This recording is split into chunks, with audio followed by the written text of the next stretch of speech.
सेवा करने से भाग्य चमकता है, सेवा करने से किस्मत बनती है। और हाथों से भी सेवा कर दो। आपकी सासू कमजोर है, उसको पानी पिला दिया करो। अपने सास ससुर को, पिता माता दादा दादी को कभी वृद्धाश्रम मत छोड़ना।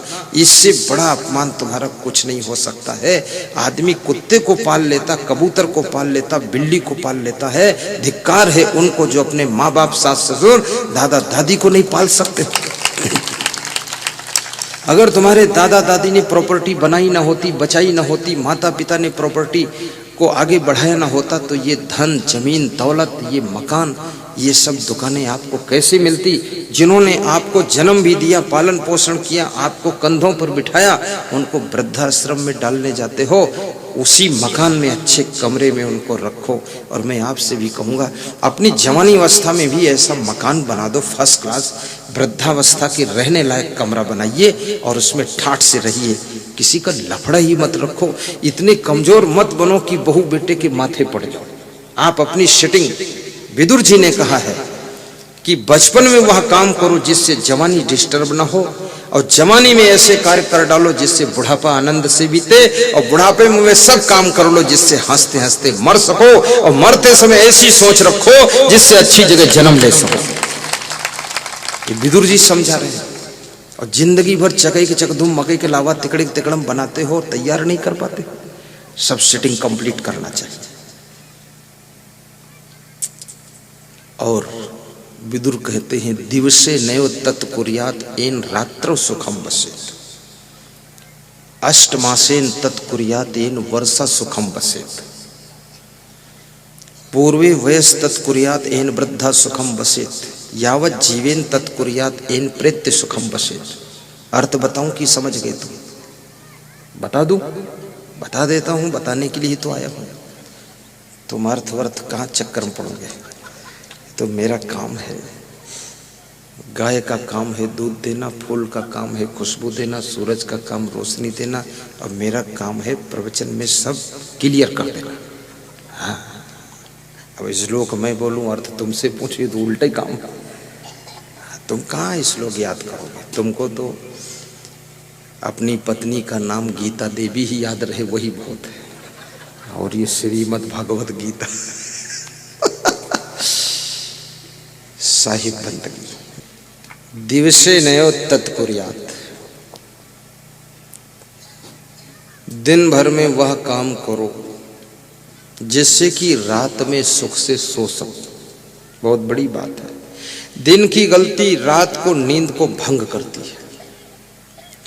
और गर्मी सर्दी के 8 महीनों में वो कार्य पूर्ण करो जिससे कि वर्षा के 4 महीने प्रेम से रह सको।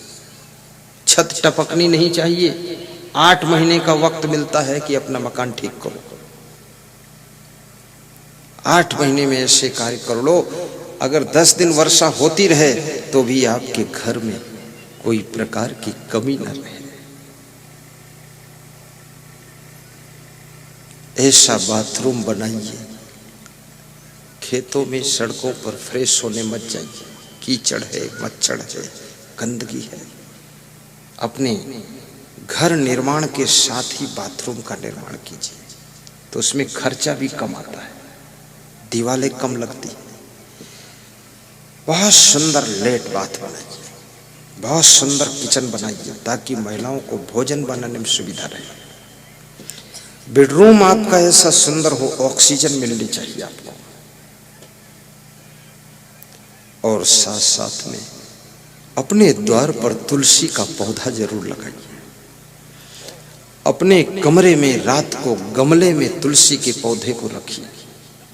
तुलसी का पौधा ऑक्सीजन हमेशा देता है, और उससे आपकी बुद्धि का स्मरण बढ़ेगा। एंटीबायोटिक उसमें होती है, आप बीमार नहीं होंगे।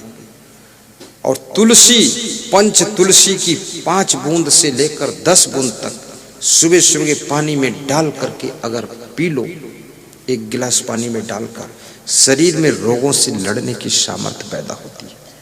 पंच तुलसी आती है, यहाँ भी श्री जीवन आयुर्वेद की दुकान पर मिल सकती है शायद। सर्दियों में अवश्य पीना चाहिए उसको। और तुलसी का पौधा ताजी ऑक्सीजन देता है। अपने कमरे में रख लो, सुबह निकाल के बाहर रख दो, उसको धूप लगनी चाहिए, अन्यथा सूख जाएगा। और कभी कभी थोड़ा बदन खोल करके मर्यादा से सूरज की धूप डायरेक्ट तुम्हारी त्वचा पर लगनी चाहिए। इससे त्वचा के रोग नष्ट होते हैं, चर्म रोग नष्ट होते हैं। इससे आपकी बुद्धि का स्मरण भी बढ़ता है। विटामिन डी आपके दिमाग को मिलेगा, बहुत बड़ा फायदा होगा।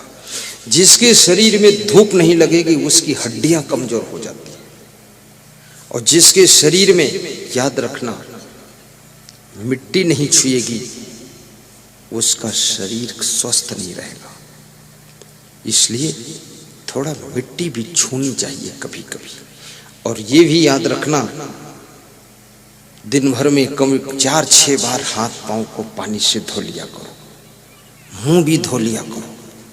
सोने के पहले मुंह धो डालो, आंखें धो लो, कीचड़ साफ करो, नाक साफ करो, 2 घूंट पानी पिया करो, हाथ पांव धो करके थोड़ा फ्रेश हो करो, उसके बाद जो है सोया करो। बहुत मीठी नींद आएगी, क्योंकि शरीर में 80% जल है और इसमें जल की कमी नहीं। जब तुम मुंह धोते हो कितना ठंडा ठंडा अच्छा लगता है। गर्मियों में हाथ पांव धोते हो आपको तरावट आती है। थोड़ा सा इस शरीर में हवा भी लगनी चाहिए।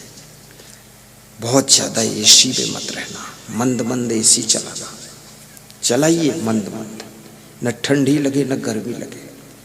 हाथ पांव धो करके एसी की हवा मत खाना, अन्यथा आपको गठिया वात रोग पकड़ेगा।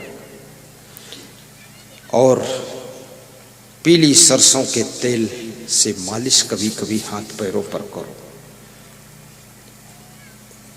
स्वास्थ्य वर्धक की चीजें बताई जा रही है। और परस्पर प्रेम से रहो, इससे भी बीमारियां कम आती है। जिसके घर में बहुत तनाव है, तकरार है, घर में शांति नहीं, उस व्यक्ति को बीमारी ज्यादा आएगी। घर में गंदगी भी मत रखो, ना ना, कूड़ा निकालने के बाद ढेर मत करो, उठा के फेंक आइए यथास्थान। जूठे बर्तन पड़े मत रहने दो, धोकर साफ करके रखिए। उसमें सब सड़ता है जूठन, उसमें बैक्टीरिया कीटाणु ऐसे पैदा होते हैं आपको बीमारी फैलाएंगे। उसको साफ करो और बर्तनों को लाइन से जमा कर रखो। रजाई गद्दे भी साफ रखो। रजाई गद्दों में गंदगी मत लगाओ, क्योंकि वो धोए नहीं जाते, उन पे कबर चढ़ा सकते हैं। और साथ साथ में अपने बच्चों को भी साफ सुथरा रखो। अपने परिवार के लिए 10-15 मिनट का टाइम भी रोज दीजिए, उनसे बातें कीजिए। इससे तुम्हारे घर में बीमारी कम आएगी। यदि फैमिली के साथ बैठोगे नहीं तो फैमिली में बीमारियां बढ़ेंगी। मन की बीमारियां बढ़ेंगी, गंदी आदतों की बीमारियां बढ़ेंगी, बुराइयां भी बढ़ेंगी और शरीर की भी बीमारियां बढ़ेंगी। जो पति अपनी पत्नी के पास में समय निकाल करके आधा घंटे बैठकर उसकी बात सुनता है, तुम मत बोलो कुछ, उसकी सुनो। उसकी पत्नी बीमार बहुत कम होगी। पर सुनना चाहिए, श्रोता बनो। बाहर वक्ता रहो, घर में श्रोता बनो। देखो क्या आनंद आता है। घर में ज्यादा भाषण मत किया करो। जब वही बोले तो उसकी ओर टकटकी लगाकर देखकर मुस्कुरा दिया करो कि धन्य हो देवी जी, प्रवचन चालू हो गया देवी जी का, सुनते रहो ध्यान से। तुम कोई पूछे तो बता दो, हम 2 ही प्रवचन सुनते, एक तो असंग देव का, दूसरा हमारे घर की देवी जी, दोनों का सुनता रहता हूं। बात सुनने से आदमी के दिल को तसल्ली हो जाती है, प्रेम बढ़ जाता है, संतुष्ट मन होता है। बच्चों को भी केयर करो और अपने बच्चों को भी 20 मिनट का सत्संग सुनने के लिए आग्रह कीजिए। ये 20 मिनट का प्रवचन जो 9 बजे रात को टीवी में आता है, 9 से 9:20 तक, या यूट्यूब में 20 मिनट सुन लो, तो आपके बच्चों के संस्कार बदल जाएंगे, विचार बदल जाएंगे, स्वभाव बदल जाएगा, चरित्र सुधर जाएगा। और आपके बच्चे नहीं रहेंगे, वह बचपन में ही जवानों जैसा अनुभव प्राप्त कर लेंगे। इसलिए बच्चों को भी सुनाइए। अष्टमासेन तत्कुर्यात् एन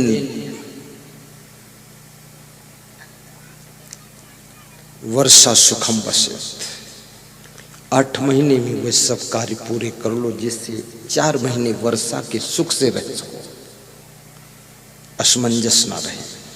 पूर्वे वयस तत्कुर्यात् एन वृद्धा सुखम वसेत। बचपन में विदुर कहते हैं, हे धृतराष्ट्र, जो बचपन में योग्यता को हासिल कर लेता है, उच्च कोटि की शिक्षा प्राप्त कर लेता है, बहुत सारी कलाओं को सीख लेता है, जो व्यक्ति बचपन में अपने आप को गुणवान बना लेता है।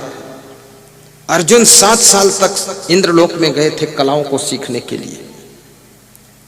भगवान कृष्ण उज्जैन में आए थे शिक्षा प्राप्त करने के लिए संदीपन गुरु से। सीखना पड़ता है।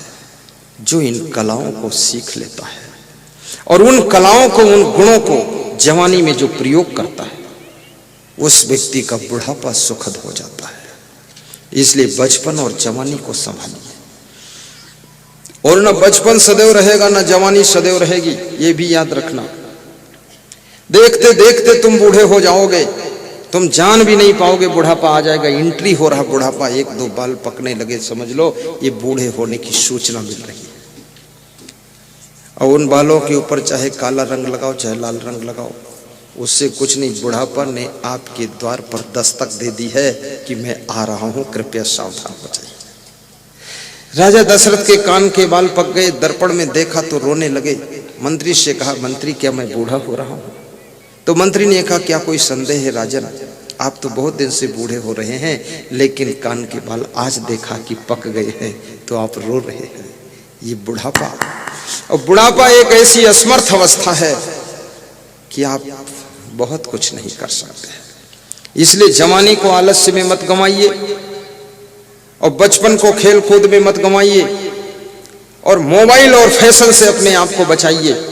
आज की तारीख में सबसे खतरनाक चीज है मोबाइल और फैशन और नशा, और इन तीनों में जो है फंसा तो उसकी होगी दुर्दशा।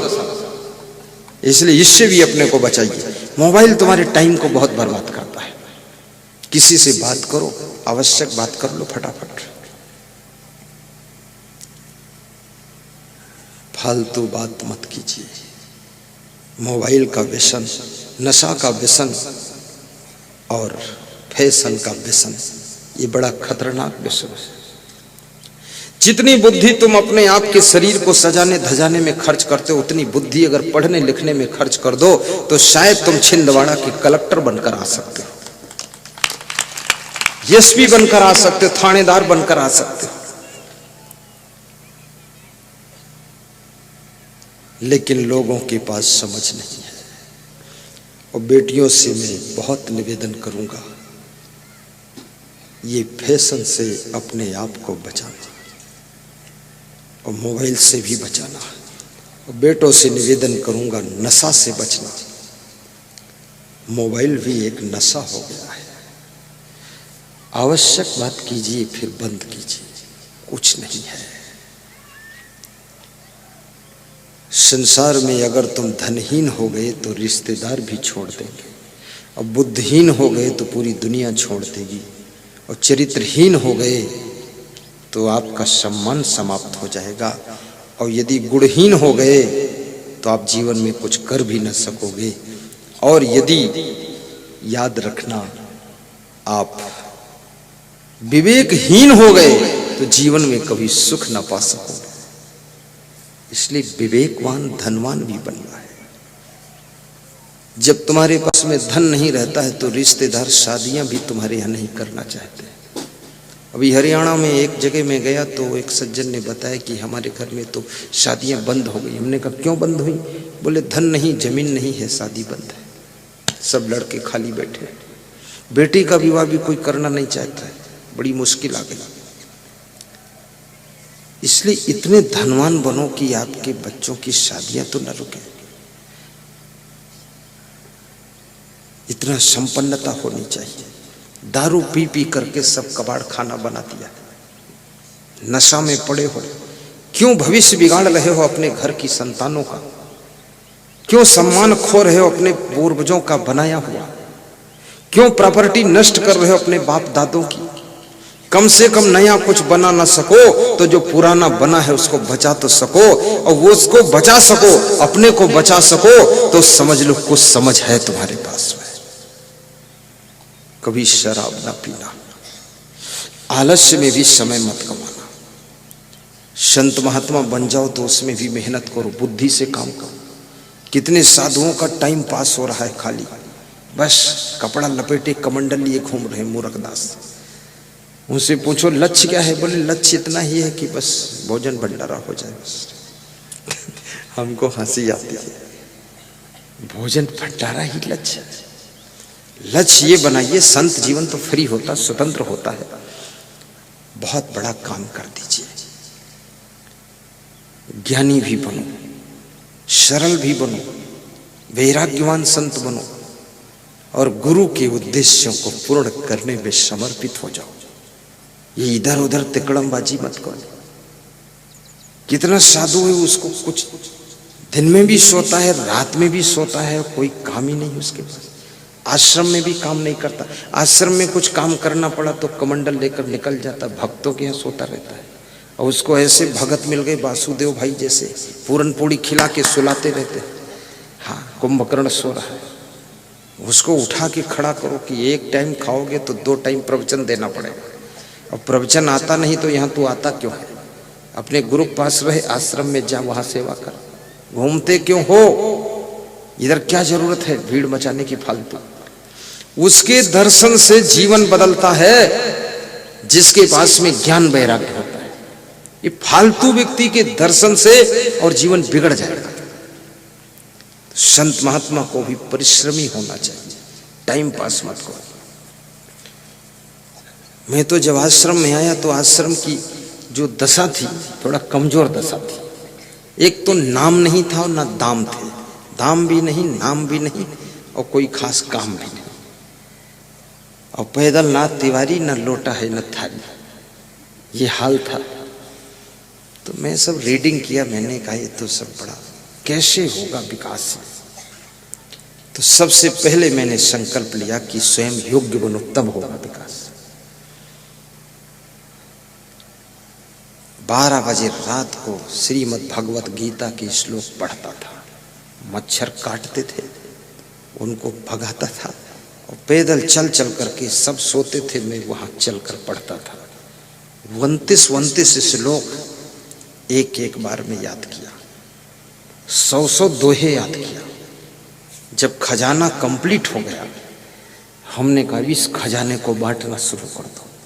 मेरे गुरु ने कहा तुम ज्ञान बांटो। सत्संग शुरू कर दिया। सत्संग में भी इतनी मेहनत है, इसमें मिलिट्री जैसे अलर्ट रहना पड़ता है कि टाइमिंग सेट है, आलस्य से काम नहीं चलेगा। सत्संग करो, भक्तों के घर में कलह कलेश से उसको दूर करने वाली वाणी बोलो, और जो भक्तों के घर घर की समस्याएं हैं उनका समाधान प्रवचन के माध्यम से दो। तो मेरे गुरुदेव ने आशीर्वाद दिया। आश्रम में रहे वहां भी बहुत मेहनत पड़ी, हमको पड़ी थोड़े, मैं करता था मेहनत खुद, आश्रम के काम करते थे। फिर इधर जब आए तो इधर भी। अब कल सुबह से हम लोग 6 बजे उठे, और 6 बजे से लेकर 11 बजे कार्यक्रम समाप्त हुआ रात। ये तो आलसी साधु एक ही दिन में भाग जाएगा हमारे साथ से। नर हो न निराश करो मन को, कुछ काम करो, कुछ काम करो, जग में रहकर कुछ नाम करो। ये जन्म हुआ किस अर्थ हो, समझो कि यह व्यर्थ न हो।